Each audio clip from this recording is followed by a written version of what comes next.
آج ہم ایک ایسے شخص کے بارے میں بات کریں گے جس کی دولت اتنی زیادہ تھی کہ اس کی حقیقت بیان کرنا مشکل ہے۔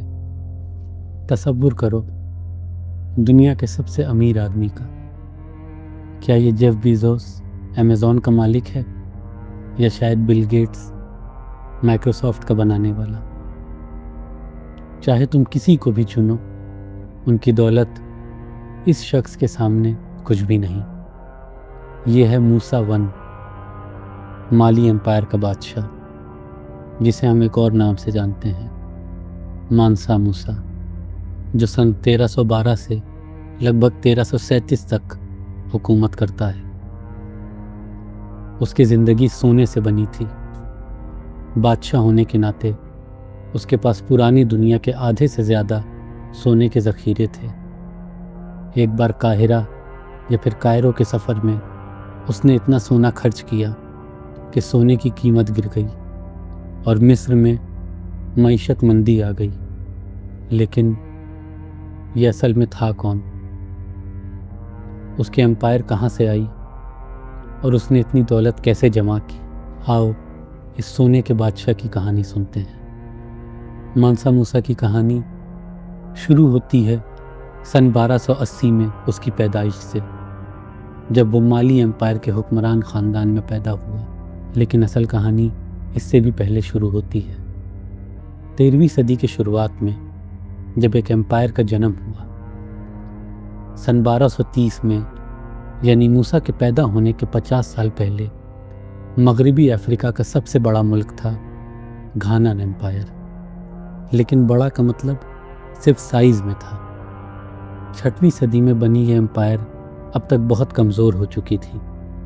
ایک ایسا ملک جو موت کے دروازے پر کھڑا تھا۔ موسیٰ کے بڑے چچا نے اس امپائر کو ختم کر دیا۔ سندیاتا کیتا کے بارے میں زیادہ معلومات نہیں، کیونکہ اس کی کہانیاں زبانی روایتوں کے ذریعے آئی ہیں جو حقیقت اور افسانے کا ملاپ ہیں۔ ہم یہ جانتے ہیں کہ سندیاتا کیتا، جس کا نام شیر کا شہزادہ تھا، نے 1230 میں قبائلی رہنماؤں اور عرب تاجروں کا اتحاد بنایا، جس کا مقصد تھا ایک نئی طاقتور امپائر بنانا۔ یہ کام آسان نہیں تھا۔ گھانن امپائر ختم ہو رہا تھا، لیکن ایک دوسرا ملک، سوسو کنگڈم، اٹھ رہا تھا جو اس جگہ پر قبضہ کرنے کے لیے تیار تھا۔ سندیاتا نے فیصلہ کیا کہ وہ دونوں کو ختم کرے گا۔ 1235 میں سندیاتا نے بیٹل آف کرینا میں سوسو کی فوج کو ہرا دیا۔ اس کے بعد اس نے گھانن امپائر پر حملہ کیا اور 1240 میں اس کی راجدھانی پر قبضہ کیا۔ اس راکھ سے اس نے ایک نیا امپائر بنایا جو افریقہ نے پہلے کبھی نہیں دیکھا تھا۔ سندیاتا کے نئے امپائر کا بنیادی ڈھانچہ مغربی افریقن جنگجوؤں اور عرب تاجروں کا اتحاد تھا، جو ایک سپریم بادشاہ یعنی سندیاتا کے نیچے کام کرتے تھے۔ اس امپائر میں سندیاتا کا حکم آخری ہوتا تھا۔ صرف وہ سونے کے نگٹس کا مالک ہو سکتا تھا اور ہر غلام اسی کے لیے وفادار تھا۔ اس امپائر کا مذہب اسلام تھا۔ مالی کے نام کا مطلب بھی ہے جہاں بادشاہ رہتے ہیں۔ یہ شاید لگتا ہو کہ سندیاتا اپنے آپ کو ڈکٹیٹر جیسا بنا رہا تھا، لیکن ایسا نہیں ہوا۔ حالانکہ وہ اپنے آپ کو بہت اہم سمجھتا تھا، اس نے ایک ایسا پلان بنایا جو امپائر کو جوڑتا تھا، آج کے یورپین یونین کی طرح، جہاں برسل سے حکومت ہوتی ہے لیکن ملک اپنی خود مختاری رکھتے ہیں۔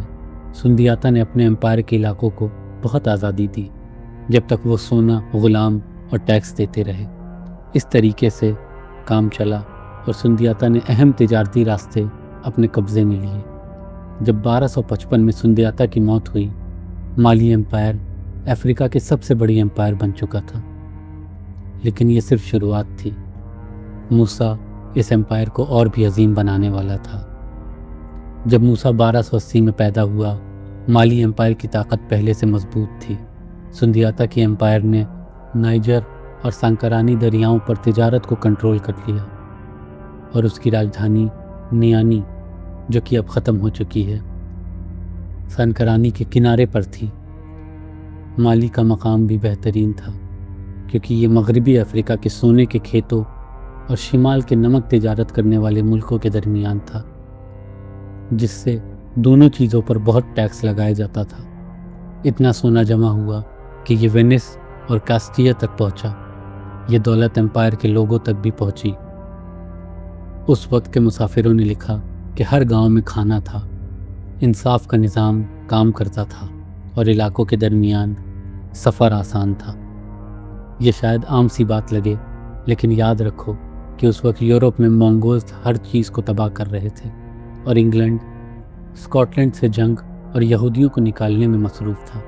13ویں صدی میں مالی ہی رہنے کی جگہ تھی، لیکن مالی اکیلا طاقتور ملک نہیں تھا۔ ٹمبکٹو ایک دریائی بندرگاہ سینکڑوں کلومیٹر میں سب سے طاقتور اور کاسموپولیٹن شہر تھا، جہاں ہاتھی دانت، کپڑے اور مسالون کی تجارت ہوتی تھی۔ یہ بات مالی کے حکمرانوں کو جلاتی تھی، لیکن وہ کیا کر سکتے تھے؟ سندیاتا کے بعد مالی کے حکمرانوں میں سے کچھ عام اور کچھ بالکل بیوقوف تھے۔ اگر مالی امپائر کو تاریخ میں سندیاتا سے زیادہ یاد رکھا جانا تھا تو اسے بہتر حکمران چاہیے تھے۔ خوش قسمتی سے سب سے عظیم حکمران پہلے سے تیار تھا۔ اب ہم مانسا موسیٰ کے بارے میں بات کر سکتے ہیں۔ موسیٰ کو کبھی بادشاہ بننے کی امید نہیں تھی۔ 1300 میں تخت اس کے بھائی مانسا ابو بکر سیکنڈ کو ملا، جو سندیاتا جیسی سوچ رکھتا تھا۔ بدقسمتی سے اس کی سوچ اسے تاریخ سے غائب کرنے والی تھی۔ ابو بکر سمندر کا دیوانہ تھا، مالی سے سب سے مغربی حصہ اٹلانٹک تک پہنچا تھا، اور کہا جاتا ہے کہ ابو بکر سالوں تک سمندر کو دیکھتا رہا، یہ سوچتا کہ اس کے پار کیا ہے۔ آخر میں یہ دیوانہ پن ایک پلان بن گیا جو ایک عجیب حقیقت بن گیا۔ 1312 میں ابو بکر نے موسیٰ کو اپنے نام پر حکومت کرنے کے لیے ریجنٹ بنایا۔ پھر وہ 2000 جہازوں کے ایک فلیٹ کے ساتھ سمندر میں چلا گیا، جس میں ہزاروں سپاہی، عورتیں اور غلام تھے۔ یہ 2000 جہاز کبھی واپس نہیں آئے۔ کچھ چھوٹے سے ریسرچرز کہتے ہیں کہ ابو بکر نئی دنیا امریکاز تک پہنچا، لیکن اس کا کوئی ثبوت نہیں۔ مالی کے لوگ جہازوں کا استعمال کرتے تھے، لیکن وہ ایکسپلورر نہیں تھے۔ جب ابو بکر سمندر میں غائب ہوا، یہ یقین ہے کہ اس نے صرف موت کو پایا۔ واپس مالی میں موسیٰ نے کچھ مہینے بھائی کے واپس آنے کا انتظار کیا۔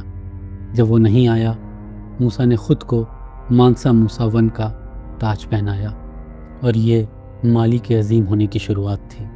ایک وقت پہ سندیاتا کی مالی افریقہ کی سب سے بڑی امپائر تھی، لیکن موسیٰ اس ریکارڈ سے خوش نہیں تھا۔ وہ پوری دنیا سے مقابلہ کرنا چاہتا تھا۔ تخت سنبھالنے کے بعد موسیٰ نے 1,00,000 سپاہیوں اور 10,000 گھوڑوں کی فوج بنائی۔ پھر اس نے ہر چیز پر قبضہ کر لیا۔ اگلے 10 سال میں موسیٰ نے مالی کا سائز 2 گنا کر دیا۔ اس کے دور میں امپائر میں آج کا سینیگل، گامبیا، نائجر، موریٹانیا، مالی، برکینا فاسو، گینی بیسو، گینی اور آئیوری کوسٹ کے حصے شامل ہوئے۔ جب وہ ختم ہوا، مالی 3200 کلومیٹر تک پھیلا ہوا تھا، نیو یارک سٹی سے نیو میکسیکو جتنی دوری۔ اس وقت صرف مونگولز کے امپائر اس سے بڑی تھی۔ اپنے نئے علاقوں کو مضبوط کرنے کے لیے موسیٰ نے امپائر کو 14 صوبوں میں تقسیم کیا اور ہر ایک کے لیے فربہ مقرر کیا۔ سندیاتا کی طرح موسیٰ نے فرباز کو بہت آزادی دی تاکہ وہ اپنی زبان، مذہب اور نسل پہچان بنائے رکھیں، لیکن سندیاتا کی طرح اس نے یہ بھی یقین بنایا کہ فرباز سونا دیتے رہیں، جتنا زیادہ ہو سکے۔ اب مالی کے حدود میں دنیا کے آدھے سونے کے ذخیرے تھے، اور موسیٰ نے یہ سب اپنے لیے رکھا۔ ٹیکس، ٹیرفز اور غلاموں کے ساتھ اس نے حکم دیا کہ سونے کا دھول کے علاوہ سب کچھ اس کا ہوگا۔ تاریخ میں بہت سے لوگ امیر ہوئے ہیں۔ رومن بادشاہ آگسٹس آج کے پیسوں میں 4.6 ٹریلین ڈالرز تک کا ہے۔ چائنیز بادشاہ شینزونگ آف سونگ نے دنیا کے 25% GDP کو کنٹرول کیا، لیکن یہ دونوں بھی موسیٰ کے سونے سے بھرے کرتوں کے سامنے کچھ نہیں تھے۔ 14ویں صدی میں اسلام میں حج بہت اہم تھا۔ ہر مسلمان کو زندگی میں ایک بار مکہ جانا چاہیے۔ موسیٰ سے پہلے کے مالین بادشاہ چھوٹے گروہ میں حج کرتے تھے، جیسے کہ حاجی۔ 1324 میں موسیٰ نے حج کا فیصلہ کیا، لیکن وہ حاجی نہیں بلکہ ایک بادشاہ کے طور پر جانا چاہتا تھا، دنیا کا سب سے امیر آدمی۔ یہ فیصلہ دنیا میں ہلچل مچانے والا تھا۔ جولائی 1324 میں موسیٰ نے اپنی امپائر سے 60,000 لوگوں کا ایک کاروان لیا اور سفر شروع کیا۔ اس میں دربار کے افسر، سپاہی، روایتی گائک، تاجر، اونٹ بنانے والے اور عورتیں تھیں۔ 12,000 غلام اور ہزاروں بھیڑ کھانے کے لیے تھے۔ 100 اونٹ پیچھے تھے اور ہر اونٹ سونے سے ڈھکا ہوا تھا۔ سب لوگ سونے کے بروکیڈ اور شاہی پرشین ریشم پہنے تھے۔ پہلے 500 غلام، ہر ایک کے پاس 3 کلو ٹھوس سونا تھا۔ ہر اونٹ پر 135 کلو سونا تھا۔ ہزاروں گھوڑوں پر افریقہ کے بہترین کپڑے تھے۔ یہ دولت کا ایک جلوس تھا جو شاید چلتے پھرتے فورٹ ناکس جیسا دکھتا تھا۔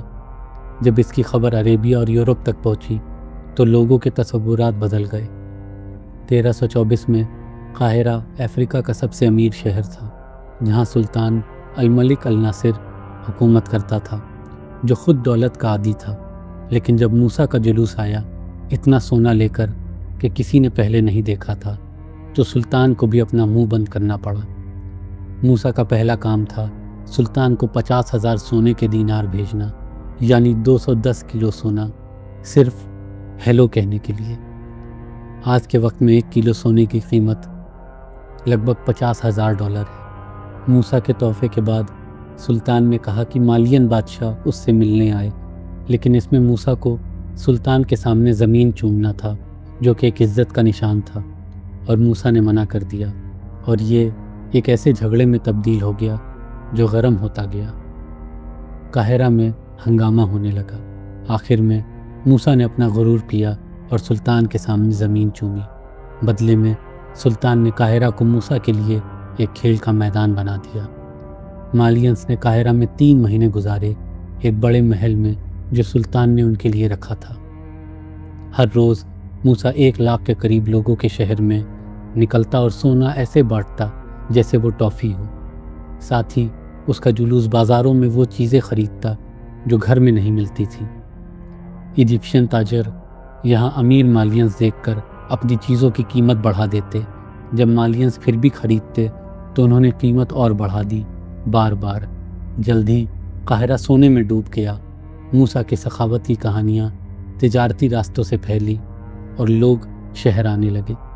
بدقسمتی سے موسیٰ شاید زیادہ سخاوت کرتا تھا۔ تم نے سنا ہوگا کہ اسپینش کانکویسٹ کے دوران کنکسٹاڈورس نے اتنا سونا اسپین لایا کہ اس کی قیمت گر گئی۔ موسیٰ نے اکیلے یہ کام قاہرہ میں کر دیا۔ اس کی سخاوت نے بازار کو اتنا سونا دیا کہ سونے کی قیمت 20% سے زیادہ گر گئی۔ اس سے قاہرہ میں معیشتی بندی جو 12 سال تک چلی آ چکی تھی، لیکن شاید موسیٰ کو اس تباہی کا پتہ بھی نہیں چلا۔ 3 مہینے بعد اس کا جلوس قاہرہ سے مکہ کے لیے چلا گیا، صرف چمکیلی یادیں اور سونے کا ہینگ اوور چھوڑ کر۔ جب موسیٰ عربیہ پہنچا، اس نے سونا ایسے خرچ کیا جیسے کوئی ویگس کا امیر جواڑی۔ اس نے زمین خریدی، مالینز کے لیے گھر بنائے جو اگلے حج پر رہ سکیں، لیکن اس نے سونا خرچنے کے ساتھ مکہ کے منظر بھی دیکھے، مسجدوں اور میناروں، سکولز اور لائبریریز۔ موسیٰ کو یہ سب پسند آیا۔ جب مالینز 1325 میں عربیہ سے واپس آئے، موسیٰ صرف ایک اچھا مسلمان نہیں تھا بلکہ اس کے پاس ایک پلان تھا مالی امپائر کو مکہ جیسی ثقافتی طاقت گھر بنانے کا۔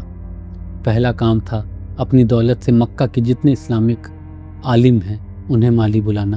اس نے نبی محمد صلی اللہ علیہ وسلم کے خاندان کے لوگوں کو بھی بلایا، جو اس کے لیے بڑی بات تھی۔ اس کے بعد موسیٰ واپس قاہرہ گیا۔ قاہرہ ابھی بھی اس کے پہلے سفر کے اثر سے پریشان تھا، لیکن موسیٰ وہاں دوسری مندی کے لیے نہیں آیا، وہ ایک آدمی کے لیے آیا تھا، ابو اسحاق التیوجین، ایک شاعر اور آرکیٹیکٹ جو مورش اسپین سے تھا اور قاہرہ میں مشہور تھا۔ موسیٰ نے ابو اسحاق کے سامنے 200 کلو سونا رکھا اور کہا کہ وہ یہ سب کئی غلام اور نائجر دریا کے کنارے زمین لے سکتا ہے اگر وہ مالی کے لیے کام کرے۔ جب موسیٰ کا کاروان قاہرہ سے واپس چلا، التویجین اس کے ساتھ تھا۔ واپس جاتے وقت موسیٰ نے تویجین کو ایک مشن دیا سونگھائی کنگڈم میں ایک امیر شہر تھا ٹمبکٹو۔ التویجین کا کام تھا اس شہر کو نائجر دریا کا چمکیلا موتی بنانا۔ اس کے لیے اسے افریقہ کی سب سے بڑی مسجد بنانا تھا۔ آج جنجربر ماسک ایک آرکیٹیکچرل شاہکار ہے۔ یونیسکو اس کی حفاظت کرتا ہے، اس کی مٹی کی دیواروں اور لکڑی کی بیم اور پیرامڈ جیسے میناروں کے لیے۔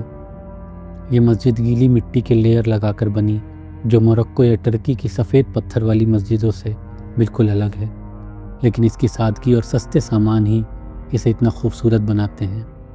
التویجین نے یمن سے کامگار بلائے اور ٹمبکٹو کے غریب لوگوں جیسی ٹیکنیک سے مسجد بنائی۔ اس سے یہ مسجد مقدس اور ہر کسی کے لیے قابل رسائی بنی۔ یہ آج بھی مسجد کے طور پر کام کرتی ہے۔ پہلے سے امیر بندرگاہ اب ٹمبکٹو میں لائبریریز، اسکولز اور یونیورسٹیز کی بنیادوں نے جنم لیا۔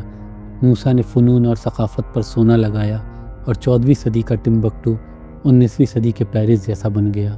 یہ شہر پورے افریقہ کا مرکز بن گیا۔ حالانکہ یہ مکہ سے مقابلہ نہیں کر سکا، لیکن بہت قریب پہنچا۔ بدقسمتی سے یہ عظیمیت ہمیشہ نہیں رہی۔ مالی امپائر اپنی زندگی میں کبھی خود میں عظیم نہیں تھا۔ اسے 2 عظیم حکمرانوں سندیاتا اور موسیٰ کا سہارا ملا۔ 1337 میں مانسا موسیٰ کی طبیعت خراب ہونے سے موت ہو گئی۔ اس نے ایک امپائر چھوڑا جو اپنی بلندی پر تھا، اور ایک تخت جو کسی کو بھی دنیا کا سب سے امیر آدمی بنا سکتا تھا۔ لیکن یہی مسئلہ تھا، کوئی فیصلہ نہ کر سکا کہ تخت پر کون بیٹھے۔ مانسا موسیٰ کی کہانی تو دولت کی ہے، اتنا سونا کہ ایک پوری معیشت تباہ ہو گئی، لیکن یہ بھی ایک افریقن بادشاہ کی کہانی ہے جنہوں نے ایک ایسا امپائر بنایا جو یورپ یا ایشیا سے مقابلہ کر سکے۔ ایک ایسا آدمی جس نے علم اور ثقافت کو اس علاقے میں بڑھایا جہاں دوسرے لوگوں نے صرف جنگلی سمجھا۔ وہ شاید آج بھول گئے ہوں، لیکن موسیٰ کو مالی تاریخ کا عظیم رہنما مانا جاتا ہے۔ اگلی بار جب تم جیف بیزوس، وارن بفیٹ یا ڈونلڈ ٹرمپ جیسوں کو ٹی وی پر دیکھو تو یاد رکھو اس بادشاہ کو جو ان سب سے امیر تھا، اور اس عظیم افریقن شہر کو جسے اس نے اپنی دولت سے بنایا۔